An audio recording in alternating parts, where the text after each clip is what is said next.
Thanks for tuning in to the Beyond Normal podcast, where we highlight minority business owners and founders, and we use this platform to shed light on their entrepreneur journey.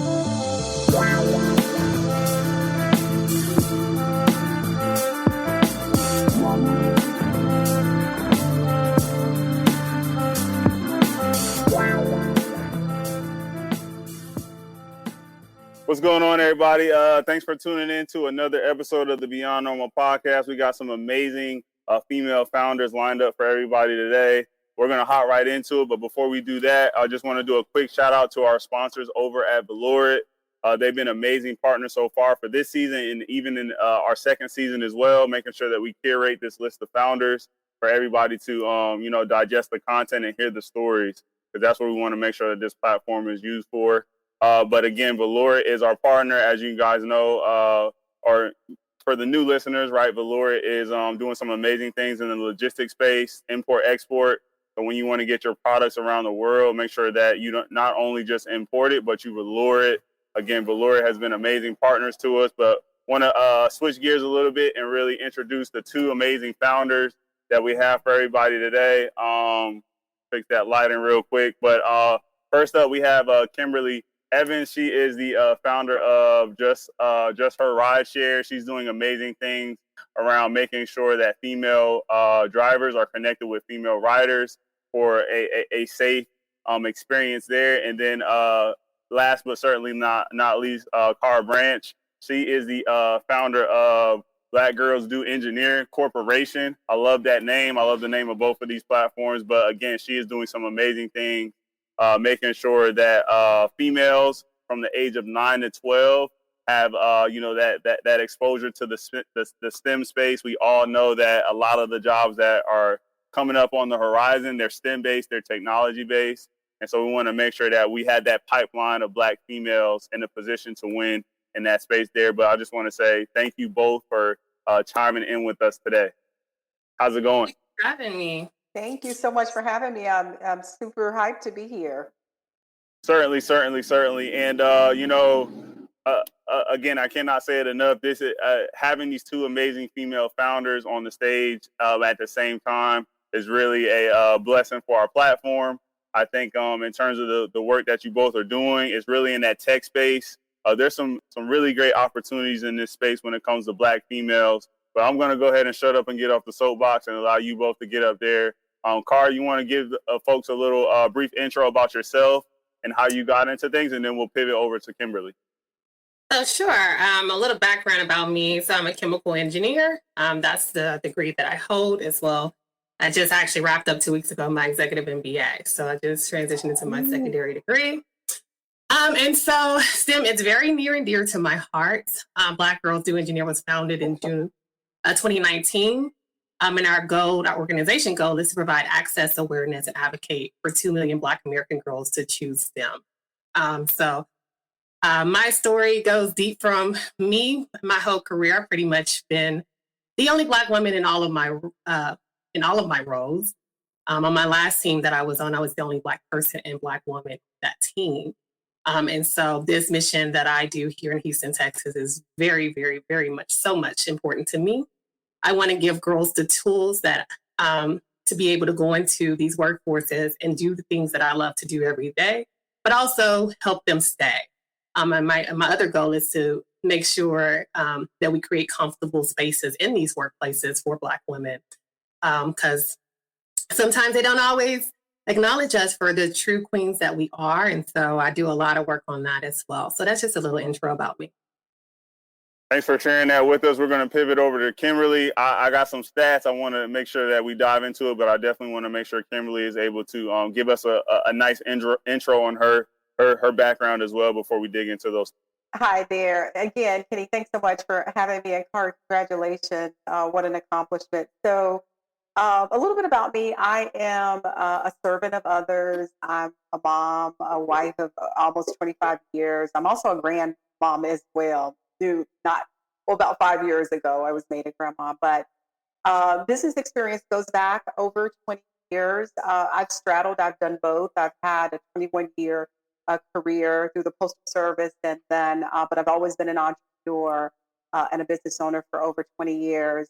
Just Her Rideshare is super, super important to me because I wanted to find a space where women like myself who grew up sort of with stranger danger or felt uncomfortable in certain situations for several reasons, personal reasons that happened in my past. But I wanted to create a space for women to be able to have the right to choose their own rideshare experience. And so that's how Just Her Rideshare was birthed. Thanks for that intro there, Kimberly. Again, I just want to reiterate what both these two amazing founders are doing. They're trailblazing, right? You both really touched on it, right? There's not a lot of people that look like you doing what you're doing, right? And so you're really breaking that mold. I can actually think in terms of some of the stats that I've seen, in terms of Black females in the STEM space and engineering in particular. Carl, I know you've seen some of these stats before, but in terms of some of the other industries, we do see that Black females typically lead when it comes to making businesses, creating businesses, everything from retail to media, you name it. Typically, Black females are one of the pioneers. But I think in this engineering space, it's very interesting because I saw some stats as low as 5% or less of that population, right, is Black females, and so that's really a great opportunity because that 5% number probably pales in comparison to what we're seeing in other industries. Carl, would you want to kind of elaborate on that a little bit? Because I know you've been looking at these stats even deeper than I have. So sure, yeah. So there's 25% of women in STEM, period, and 2.9% of that is Black women. Very, very low number. And so I'm working very hard to change that. A lot of course, as many of you may know or may not know, that STEM is a trailblazing industry. It's most definitely the future. And so my goal is to get that number up, most definitely, but most importantly, introduce the girls to hands-on based activities to gain that interest. Actually, what I've learned from doing my journey is girls are interested. My organization started just based on my daughter. And I have 3 daughters, but my daughter, she was 8 at the time. She came to me and said, "Mom, I want to be a software engineer." And I never really talked about what I did at home because of all my trials and tribulations. But when my daughter said that to me, I knew I had to do 2 things. First, her mom was the best one to help her achieve her goals. But I wanted to make sure I gave her a space with girls that look just like her. So I told my husband that day, I'm going to go get my girls. And so I got off the floor and started this organization. And the job gap, there's like 500,000 jobs unfilled in STEM alone. And so there's a lot of room for opportunity in these spaces. And I want to make sure the girls in our community have that opportunity and that chance to go into these career spaces and excel. I want to pivot on what you just said, Carl, because again, you seeing that's the pain point right there, and I think it really comes down to how we are positioning, how we're showcasing these different ways for people to have a career, right? We see all the stuff in our community.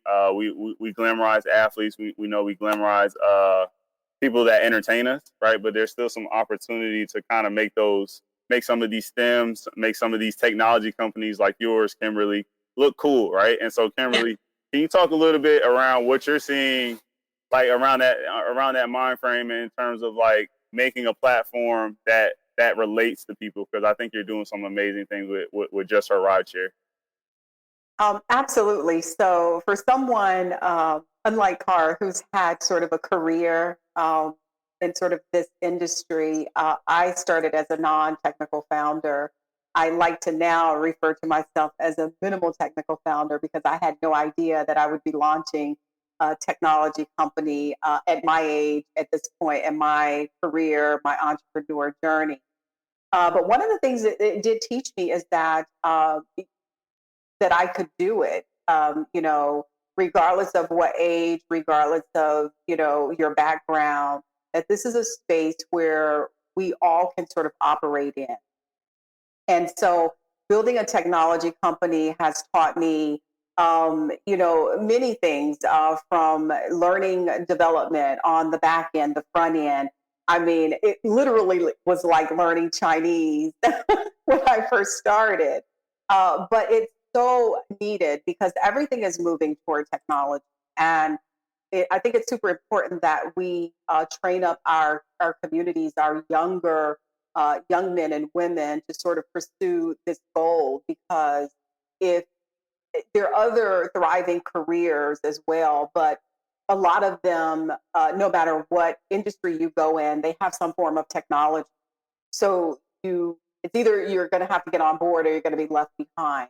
So it is super important for us to also let our communities know that we have the talent, we have the expertise to do it, and that it's also cool that it's not, just for, geeks and, smart people, that literally you can build apps and build, no code and platforms.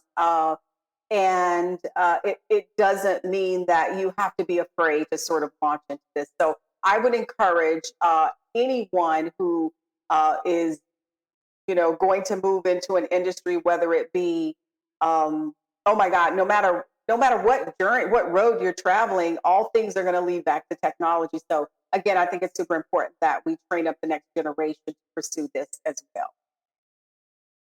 That is a great segue. I feel like you both already dropping gems, but taking that chance, right? That's been a consistent theme.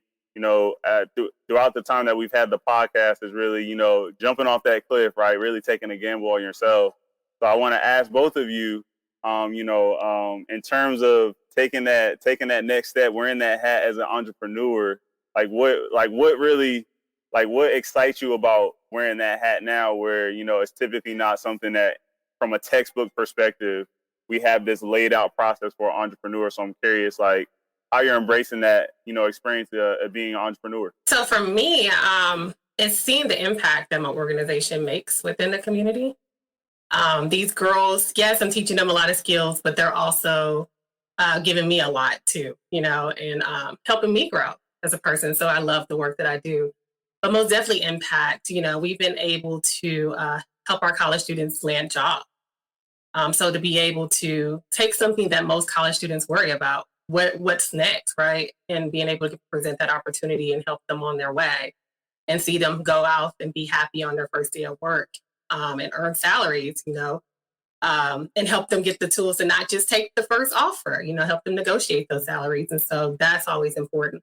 But another thing with my younger girls is I have seen their confidence grow over the last 2 years. We spent our first meeting with girls just in awe of seeing Black women who are in these career spaces that look like them, to now they can tell you going into year 3 what they want to be, what colleges they want to go to. And they're way more confident than they were when we started. And so that's the joy of me being in this entrepreneur space, pursuing, I operate a nonprofit, of course, but working with the students in our community and just seeing growth and impact. I mean, that's just been wonderful for me. And that's what drives me to keep going every day. So for me, entrepreneurship has been a part of my life for so long. I can remember starting my first company back in the early 90s. It failed, but it was my biggest life lesson. I learned so many things, but one of the most important things I learned was entrepreneurship, business ownership. Those of us who dare to pursue this journey are cut from a different cloth. I always say there's nothing wrong with a career path. I've done it. There's nothing wrong there. But entrepreneurship, business ownership, I believe, are key components to building not only wealth, but building legacy wealth. So I've embraced entrepreneurship. I teach entrepreneurship. I encourage it. We've got, my sons. I have 3 sons, and they've all taken different paths, from MBAs to first year college. Withdrawing from school, I thought I'd lose my mind. But when I started to understand his desire to take the entrepreneur journey, it made a lot of sense. And so that's what we've taught our kids, that there's nothing wrong with school and education and all of that. But if you want to really make a difference, you've got to be in a position of power where you can. And business ownership and entrepreneurship are key components to that for us. So it's been a journey. It's not easy, but for us, it's been the only way to go. Dropping gems. Again, these are easy segues you both are giving me. But in terms of you know, those learning experiences that you're going to have being an entrepreneur, right? There's always going to be some pain, some painful moment. You know, what's one of those painful experiences that you both felt like you learned from, right? Where there was a lot of growth, but it wasn't easy to make it through being quote unquote the CEO or founder of your company. Kimberly, you want to start? Yeah. So for me, it was difficult because I remember one of the things I always say is, as a business owner, I was always fortunate over 20-year span of being able to bootstrap our own businesses. So we have, you know, engineering consulting. We started a logistics business. I've built a call center where I've been on the customer support side, user experience with quality assurance and risk management. But we were always able to fund our own businesses. So when I got in this space and had to start raising capital, it felt unnatural to me. It just didn't feel good asking people for money, but I knew I had to operate in this space.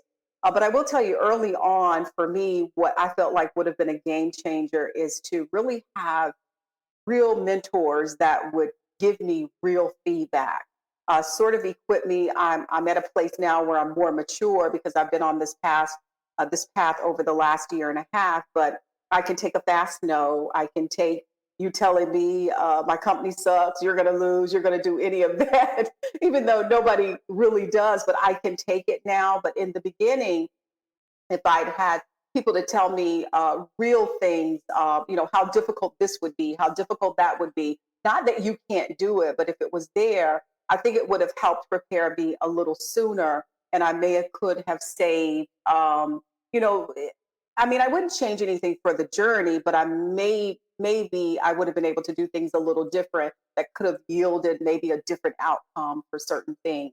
You know, it's all, there's so many different pain points to becoming an entrepreneur, building a company. So it's not easy, and if you think that it is, it's very likely you should find another industry. But it can be done, and you can do it. But just be ready for the journey, you know, because it's not easy. All right, did you want to add to that? Yeah. So for me, I started with that passion, which is most definitely a piece that you need to be successful in anything you go after. But I do most definitely wish that I would have spent a year or two prior to starting my nonprofit, doing a lot of the lead work and a lot of planning. And building those relationships. I've still been able to accomplish so much in just 2 years and building relationships. But I feel like if I would have built those relationships prior to launching, going after funding and getting everything that I need to be successful, would have been a little, we want to say a little easier than it is. But I just feel like, that's a lesson that I learned. But I do feel like, hard work and determination is going to get you there regardless. I do spend a lot of time investing into my business, as most people do. It's a lot of hard work.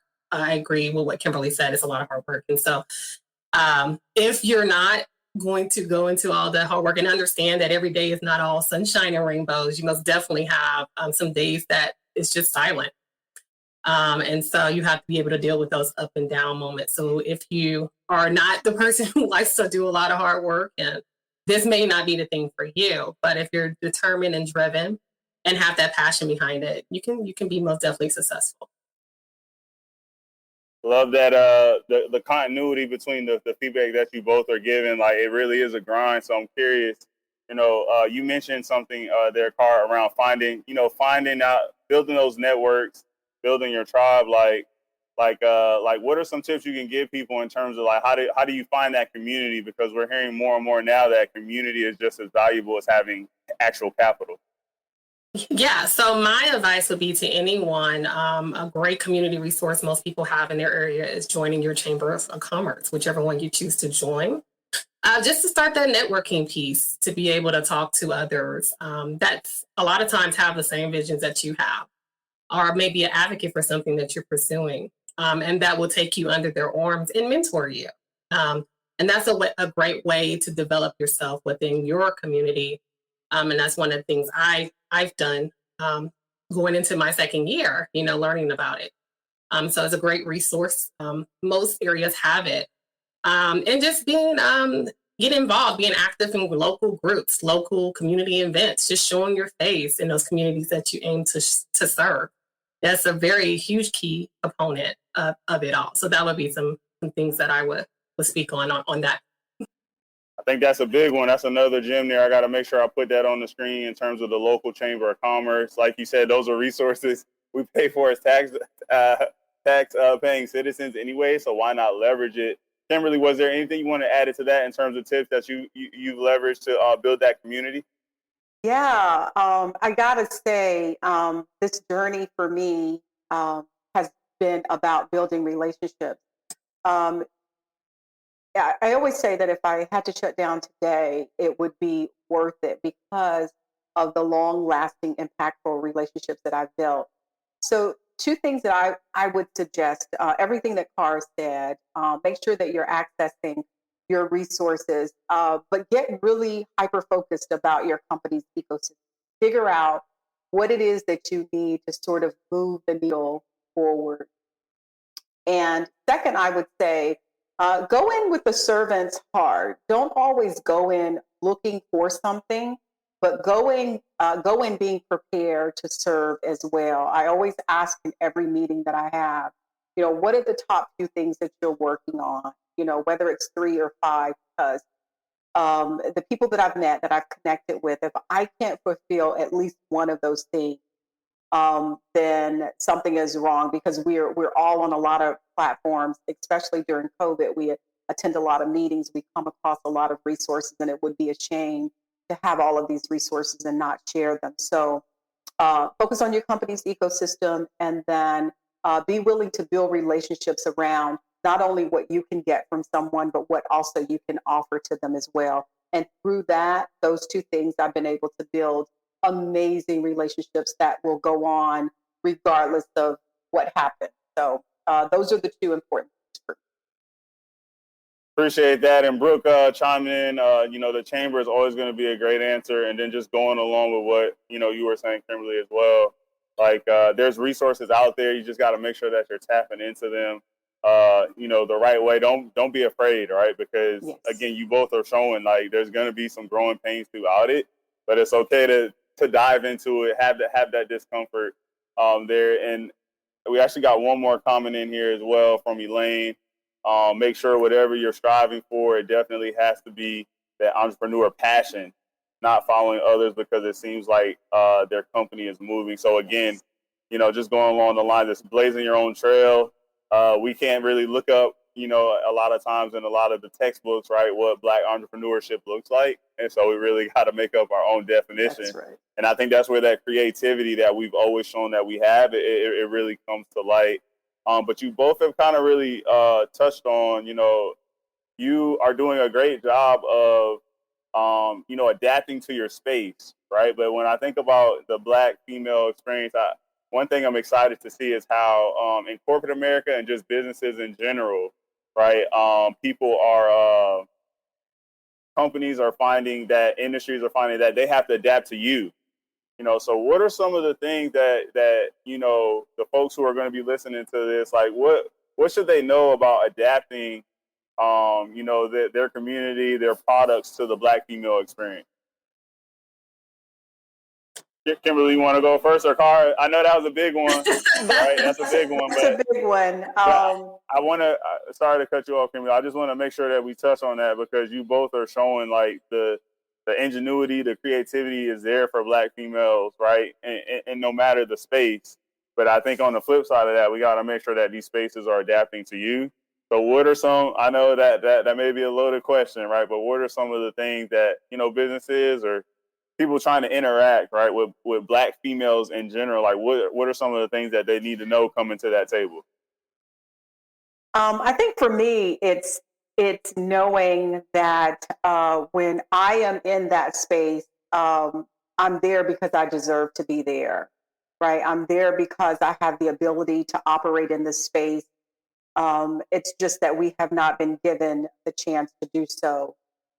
So, I always like to say, one of my mantras, and I know it really boils down to perspective, but I can sort of use the analogy, when I talk about the experiences that we have in life, I always have this thing where instead of me living my life through an experience, I command the experience to live life through me, because I get the chance to choose how I want to operate in whatever experience I'm going through. I feel the same way when we enter spaces where we're the only ones with a seat at the table, or we're the only ones in our departments, that we can also command our presence there, not because of we're just another number or a token, but because we deserve to be there. Our creativity, our expertise, our talent gives us the right to be there. So I think a lot of it comes with confidence and knowing that we can command this space, no matter where we are, no matter what industry we are, whether it's a career path, whether it's entrepreneurship. We deserve to be there. We deserve the same freedoms and failures that other people get the opportunity to do so. So I would say, while we're adapting to certain environments, we can also command them to adapt to our own environment and what we're bringing to the table as well. I hope that answered your question, if that makes sense. Definitely. It definitely did. I know, Akara, did you want to chime in there as well? Sure. I mean, I second everything Kimberly said. Another thing that I've always done it when I'm given opportunities at those tables is to set my boundaries. I mean, boundaries have worked out well for me in any setting that I'm in, to know what I will and will not tolerate in those spaces, and help people actually understand a little bit about me and understand what I will and won't tolerate. And that leads them to honestly gain a lot of respect for me in those rooms. Another thing that I notice is, it's sad, but it's true. A lot of times in those spaces, you have to educate. And so with those in those rooms, you have to, like today, I brought the data that I know, right? And so you have to not just say, you should get me, but a lot of times you have to tell them why and give them the information as to why, for them to kind of understand where you're coming from. Because normally in those spaces, it's really not that many of us. And so they never really before, just we all know, starting 2020, really just started to open their eyes somewhat to be able to see us a little bit now. But before, they never really had to. So you have to do a lot of education, which is sad, but that's just the truth. And that kind of helps me, I know for certain, in those spaces when I'm always the only one. Exactly. You both have alluded to that the whole time. Like, in a lot of the spaces, you are the only one, and so by default, it's your burden, right, to really educate people. But that education is really, really key, and it's a constant conversation. It's just not a one-time thing, right? Because again, there is no textbook, right, that really explains the Black female experience, the Black experience. A lot of these experiences, right, you can't Google it, right? And when it's not Googleable, I don't know if that's a word, but people kind of just they kind of go things can go left, right? Because they're not able to put it in their phone, right? And we're living by these phones every single day. We know that that's one of the gifts and curses of it. We got a couple folks that are chiming in here. Brooke again with another amen. So again, what you both are really really elaborating on, it really resonates, I feel like, with the Black female experience there. And Brooke, again, you ain't never lied. And Elaine, again, as well, you controlling your space, that's a key, and it's your business, right? And so going in with that mindset, that CEO, that founder mindset, right? Even if you don't have a business, right, there's still opportunities, even in the workspace, right, with some of the folks that you're working with Cara, around preparing them to really own that conversation and really take their destiny into their own hands. There. Next up, I wanted to unpack a little bit, right? And so when we think of engineering, when we think of tech, there's this big, broad, kind of overarching kind of umbrella that encompasses a lot of things. And when we think of engineering, it's really similar, right? It's kind of this black box that we kind of somewhat know about, right? We can look up somewhat online, right? Get some quick definitions. But Cara, can you explain a little bit around the different programs that you have at your program, Black Girls Do Engineering, because I think it sheds light on just the different opportunities and the different areas we can really kind of spread our wings in when it comes to having folks in this engineering space. Yeah, so sure. So I'm very excited to be going into our third year where we've really taken our program still with our hands-on approach, but it's really now future driven.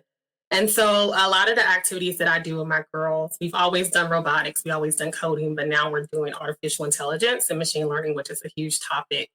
And we're also environmental, sustainable, renewable energy is a huge focus of ours. And what we did was pretty much look and say, hey, this is 2050, this is our target. What does these jobs look like? And so we've taken that year, dived into it, and all our girls are getting hands-on experiences and expertise from me and my team, who are also STEM professionals, but also to all the corporations, these big tech and big renewable energy companies that back us to be able to support our girls in their learning endeavors. And so we're very future driven. A lot of people, you're starting to see robots now. Everyone see Elon Musk just showed his robot recently. And so people are like, well, are robots going to take our job? Well, I train my girls to be the ones behind the robots so they can be able to sustain and be the ones to be able to control them. So when they get into their, I'm not that old, but when they get to my age, there's no worry for them. They'll have all the tools they need to be successful. The robots are coming, is what I got from that, right? When we all see the I don't even know, is it MIT where the robots are like doing challenges now? I actually saw some memes around robots doing the crate challenge. Like they're figuring out how to make these robots do a lot of the labor, quote unquote, right? And so it's definitely going to be vital to have people in a position to tell the robots what to do. The robots are here, and so that's something that we always see, like, some of the movies in the past, we saw like what they were going to be doing. Well, that future is here where they're doing a lot of the things that we were doing in our day-to-day, 20, 30 years ago. And so it's cool that you're positioning your program that way. And even on top of that, Carl, I know that, and I know Kimberly will have something to add to this as well. In terms of your program, right, there is that piece where you're focusing on the STEM, you're focusing on some of the technical pieces of it, but then you're also preparing them with some financial literacy and that business acumen as well. Can you elaborate on that a little bit as well? Because you touched on it earlier around saying, you're looking at them getting a job, right, graduating with these STEM degrees and then moving on to the next level. So can you elaborate a little bit around why you're balancing the program and it's not just hardcore technical? Yeah, because we're pretty much giving these girls what we wish we had. We didn't have the mentors or representations or anyone to lead us into STEM. So we're teaching them everything we know, everything we're learning every day. Financial literacy, most definitely. I teach my daughters now the importance of investments, stocks, and stuff like that. But I didn't have that. It wasn't until I got into my career that I started learning about it. So our financial literacy program was created to educate them on investments, how to control their money, not just them. We bring their parents in there too, to be able to understand, a lot what we worry about in our community, how we're going to pay for our kids to go to college, how can they start saving, the importance of saving. Even as working in my career, I've done a lot of capital projects, but that's very money driven, I can't get those approvals on my projects without the financial department in most corporations. And so being able to understand the benefits of how to manage your own money and also a company is very important. So we wanted to make sure we included that piece in our program.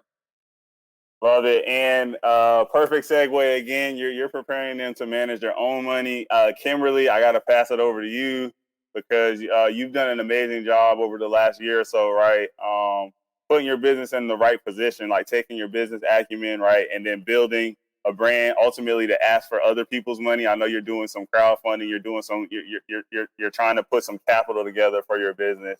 Can you elaborate a little bit around, Kimberly, for one, how that experience has been, what you've been doing over the last year in terms of raising that capital for Just Her Rideshare? Because I know building a tech company has got to be capital intensive, or is my assumption off there?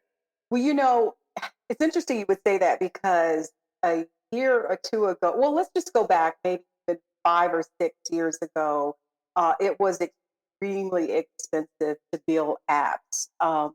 Nowadays, whether you're in the US or whether you're offshore, there are some pros and cons to both. But there are ways that you can get around because, of course, the more we know about technology, the more we learn, the more innovative we are.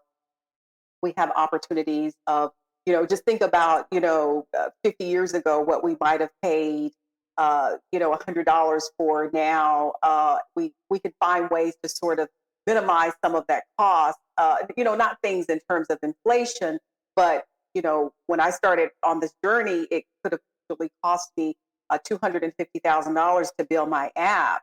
But now we've found ways to sort of cut some of those costs by, utilizing resources that are available in technology. So raising capital has been extremely difficult. Again, it was my first time doing it, never had to do it before. And I didn't like it. I didn't like having to ask people to write me checks of money that could potentially be lost. I mean, we do have to face it. It is, a potential to fail. Well, I don't call it failure, but a potential for the business not to succeed because everything, even in business, when your business don't work, it's not failure. It's always a learning experience. But raising capital has been extremely tough. Yes, and it's not easy raising capital. Getting into this industry, I was a little naive, thinking that I would build this amazing company. People would look at me and maybe like my personality and see that I had the ability to run this company. We could put together a relatively good team, and then we could get some funding. Well, for Black women, it is not that easy. In fact, it is more difficult than anything I've ever had to do. And so one of the things that I've learned, because we have these non-dilutive type platform, crowdfunding platforms that have served some purposes, there is room to sort of improve because some of these platforms still, they still have this sort of mindset that our communities, all we have to do is tap into our community. And that is so delusional because we do not have these communities. And I keep telling people, if I hear somebody else say, go to your friends and family, I'm going to lose my mind. So next time, I get some white guy from MIT telling me to do that, I'm going to say, well, let me use your friends and family because I don't have them in my community. But it's extremely tough for us to do that. And one of the things that I always say for business entrepreneurs in particular, the best way that and the easiest way that you get capital is to have a proof of concept, to have some traction, let them see what you're doing. It also gives you more leverage as well because the numbers don't lie. Get the data. You can have passion, but you can passionately fail. Passion is great. You have to have it. But make sure that you can get the data. The data is what drives when you get into sort of raising capital. So it's a very tough road, and we're just now scratching the surface. So, I just wanted to make sure I pop that on the screen. The iPhoneWomen.com/project/just her rideshare. That's the platform that Kimberly was speaking to, where she's raising those funds. Make sure if you haven't to check it out. And it's just so funny to hear, like, you're like probably like the millionth Black founder that I've talked to that has talked about friends and family rounds and how some of these companies that can sign the checks are actually telling folks in your position to actually go to your friends and family. Like it just doesn't. It's just not a realistic outcome in our community yet. But I feel like it'll change it with it eventually. But in the meantime, we got to find those individuals who are willing to sign those big checks now, right? And so that's a challenge that Kimberly is really taking on. But I will say, just with the way that you position your business again, Kimberly, I've seen you just tapping into different media outlets and just making your platform as big as you possibly can. That's one of the things we got to make sure that we continue to do, along with those uncomfortable asks that you said. Like it's going to be uncomfortable at times to ask people for $250,000, right? In your case that you need, but it's got to be done. It Yes. truly has to be done. So, trying to figure out where we can go next. There's a couple ways where we can take the conversation. Kimberly, so you leveraging the iPhone Women platform. Sorry for that, guys, if you heard that in the background. I am outside, but you leveraging these platforms, right? You're really showing that business acumen, right? That the future leaders that CAR is preparing, right, are going to get from that from some of their experiences.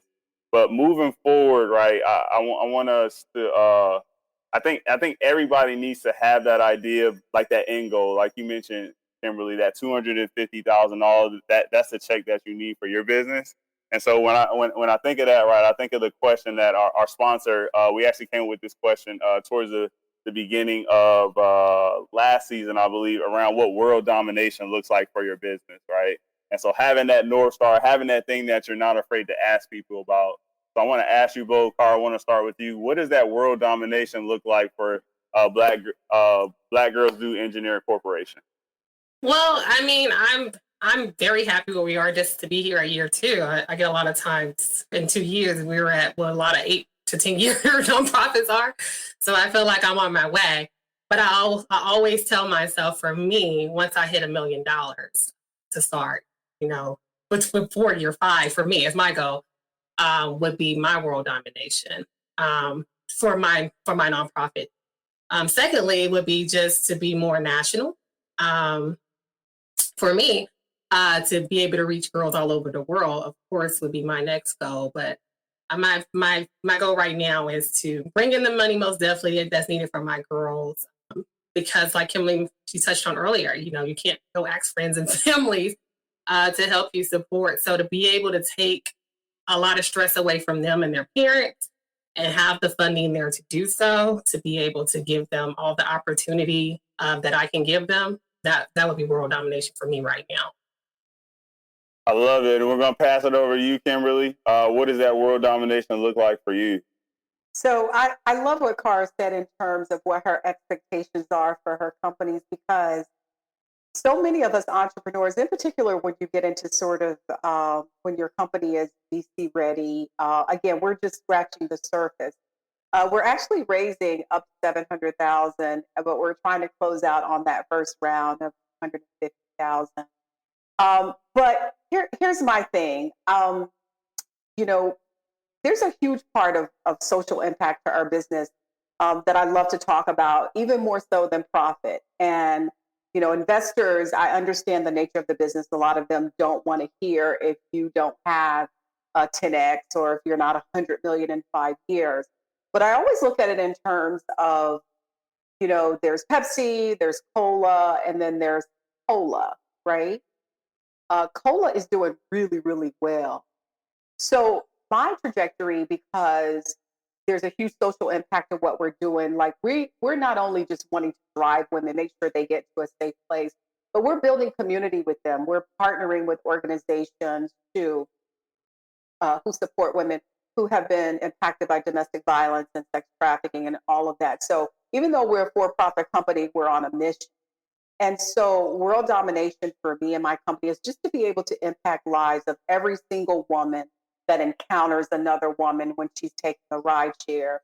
To know that we also have other resources, that our community portal, Just Her Hub, can support you if you're building a business, if you are needing to connect with someone. So all kinds of resources and partnerships. And these are the things that we want to do. So for me, that success is more than just profit driven. It's not about a house or car or boat. It's about impacting lives, long lasting impact. And if we're not doing that in our company, even in just a ride share, then we're not doing what our mission and vision is. So, yeah, if we could change lives while we're doing this, that would be world domination. Now, in terms of expectations and where we want the company to be, we want to be riding every single woman, building community with every single woman on the planet if we can. And I know that's huge, but yeah, that's what we want to do. two amazing North Stars, right, is what I call them. But and you both really touched on something. It's not necessarily a dollar-driven amount. I know you mentioned that 250,000 towards the beginning, Kimberly, even the 700,000, right? And it's amazing to see that you both really aren't even focusing on the currency, right, on the dollar value, that dollar impact, because that'll come, right? Like the idea of building community right now, there are just so many folks on Twitter, across all social media platforms, really, really pressing on building that community first, and then the product comes, which I think is a little bit reversed, right, from what we hear in textbooks, right? It's got to the dollars and cents got to make sense, right, before you actually start, putting pen to pad, putting feet on the pavement, right? And that's not always the case, right? And I feel like we have an abundance of community, we have an abundance of creativity, so we got to make sure that we're leveraging that, tapping into that to make some of these products for the next 20, 30 years. Because you mentioned cola, Kimberly. Cola has been around for how long? I don't even know, right? And so everybody's been drinking Coca-Cola for 100 years, if not longer. And so that's the kind of legacy that we want to build, and it starts with that first. It starts with focusing on the people in the community first. So you both mentioning that, I mean, that I think that's what's going to make this episode really different, because in the past, right, we've had founders focus on that dollar amount, maybe the amount of users who are using their platform. But you both are really you're really opening up the hood. You're really peeling back the onion a little bit to say, here's what we need at the base level. Here's what we need to focus on. And at the heart of both of yours, I feel like there's a black female component. That should be at the heart of what you both are doing. And I think you both definitely convey that with the conversation today. So, with me saying that, again, I want to make sure that I hop off the soapbox and I shut up, right? I want to give you both, we'll start with Cara, just to let folks know how they can tap in with the brand, tap in with all things that are going on, if there's any ways that they can contribute and be a part of Black Girls Do Engineer Corporation at this very moment. Sure. So, of course, our website, which is www.blackgirlsdoengineer.org. I'm very excited. We just revamped it. So please check us out. And it'll tell you everything you need to know about our organization. And also, if you ever want to do a contribution, a form of a donation, we are a 501c3. So all donations to our organization is tax deductible, and you could donate on that website. If you ever would like to see all the things the girls are doing throughout our program, feel free to follow us on Facebook, on Instagram, or on LinkedIn at blackgirlsdoengineer.org. And so that is mostly our connection channels. But if you ever want to have a question or reach out and learn more about the program, you can always email us at info@blackgirlsdoengineer.org. We'll get back to you and answer those questions that you have. Thank you so much for that, Kimberly. You want to let folks know how they can tap in with Just Her Rideshare? Yeah, well, of course, through our website, www.justherrideshare.com. We also have, we're doing a little bit of a marketing campaign for driver acquisition in the city of Charlotte, North Carolina. Our test markets are North and South Carolina, but our larger test market will be Charlotte starting out. So if you're in Charlotte and you're interested in becoming a driver, whether it's full-time, part-time, just a little gig on the side, then sign up, fill out our questionnaire on the website. We can also follow us, of course, on all social media platforms at Just Her Ride, and where we are connecting, starting to build a good connection with with the community so that we can feel. And let's see, website, social media, and of course, you can always email us at info@justherrideshare.com as well. We're also looking to add to our team. So if you are interested and you know what it's like to be a part of a startup at the ground level, you're an entrepreneur at heart, we're looking for a community engagement organizer, and we are also looking for some people in marketing. So hit us up at admin@justherrideshare.com as well. Got it. And we'll make sure that we add the some of those social media channels that didn't convey at the bottom of the screen for sure. But, definitely just want to say, thank you both for being on the platform. Again, I want to pass it to you one more time. I want to shut up, pass it to each of you one more time. Is there anything that you want to leave the audience with, as a lasting thought? You both gave incredible gems throughout, but is there that one thing that you want to leave the folks with? We'll start with you, Kimberly.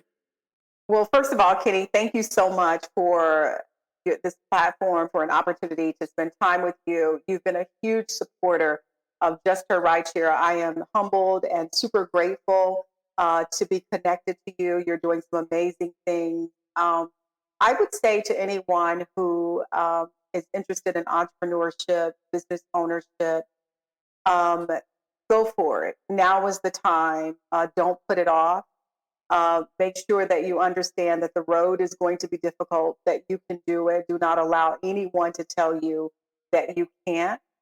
Make sure that you have the confidence to know that if it doesn't work, we're a resilient people, we're strategic, we're creative, that we can pick up and we can pivot and we can move on and we can do amazing things. But don't allow anyone to keep you out of places that are the next generation in terms of technology, in terms of STEM. You can build a great company, and just believe in yourself, and also make sure that you reach out to resources. We can't do it alone. We need each other. Make sure that you equip yourself with the resources and the knowledge that you need to give yourself a fighting chance. But let's do it. We need to create more businesses. We need to get more involved. We need to have more seats at the table. And the only way it's going to happen is that we do it and we teach our children, the next generation, to do it themselves. So I'm going to just pass it to Carl. I'm not going to say nothing. So again, I also want to thank you, Kenny, and thank you for having me share this wonderful opportunity with Kimberly. She's so amazing, and I will most definitely be following all that you do because it is much needed and very important. I always would say what I say to everyone that I speak with, and especially within our community. If you do not know about STEM, if you have children, please take the time to educate yourself on what it is. Especially in our community, we already see that we're not getting the opportunities, and the STEM future is here. And my fight is I don't want to see anyone left behind. Those opportunities when we can just educate ourselves real quick, expose our kids to these programs, and even ourselves as adults. It's never too late to be able to get into those spaces. So educate yourself on what it is and what those jobs look like. Be involved in the conversations and try to get as much information as you can, because I do not want to see us left behind, but we all have to do our part to make sure that does not happen. And so that's all that I have to add on that. Appreciate that from you both. Just want to say again, thank you both for being on. Carl, you're doing amazing things with Black Girls Do Engineering Corporation, and Kimberly as well with Just Her Rideshare. The STEM focus was there, and so appreciate you both just coming on and really sharing about your platforms and your journey. And with that, we have somebody just chime in and say great job to everyone. That's a great way to close out. I just want to thank the viewers and say thanks for tuning in to another episode of the Beyond Normal podcast. Thanks, everybody. Thanks for tuning in to the Beyond Normal podcast. We can be streamed across all major streaming platforms in addition to YouTube. Come back again.